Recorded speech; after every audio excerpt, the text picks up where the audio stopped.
Our summer transfer saga came to an end on Friday when terms were agreed with Daniel Sturridge, who makes his full debut today after impressing on loan with us last season. Great to see you, Daniel, here with Micah Richards and Roy Keane, and we wish you the best of luck on your first Super Sunday with these two.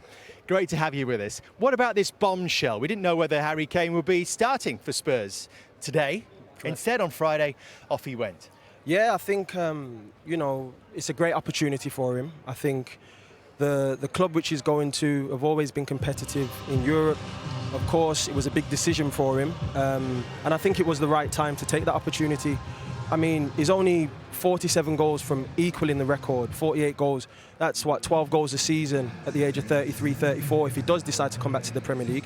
So it's very likely that he could still break the record if he comes back. So right now, the vital importance for him is probably to win trophies and add that to his resume.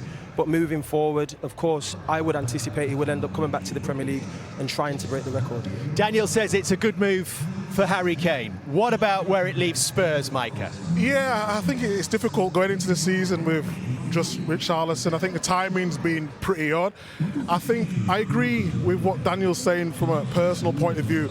We always talk about Kane and wanting to win trophies. Obviously, he was not guaranteed that at Spurs. But I just believe if you wait one more year, you got the pick of the bunch. You got Barcelona, you got Real Madrid, you got Man City, you'll still have Bayern Munich as well. So I just think it's come a year too soon.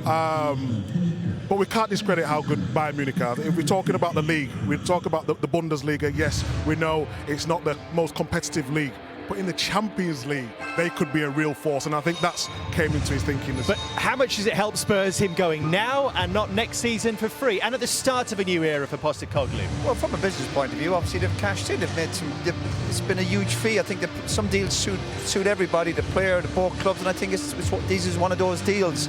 I think it's great for him. Spurs have got good money for him. It's not going to drag on even for the next few weeks. The manager now can get focused. There's time to get another striker in. They certainly need to go and get somebody else in. He's a huge loss, but I'm delighted for him. I think he deserves that opportunity to go and compete and win trophies, particularly league titles, and compete in the Champions League.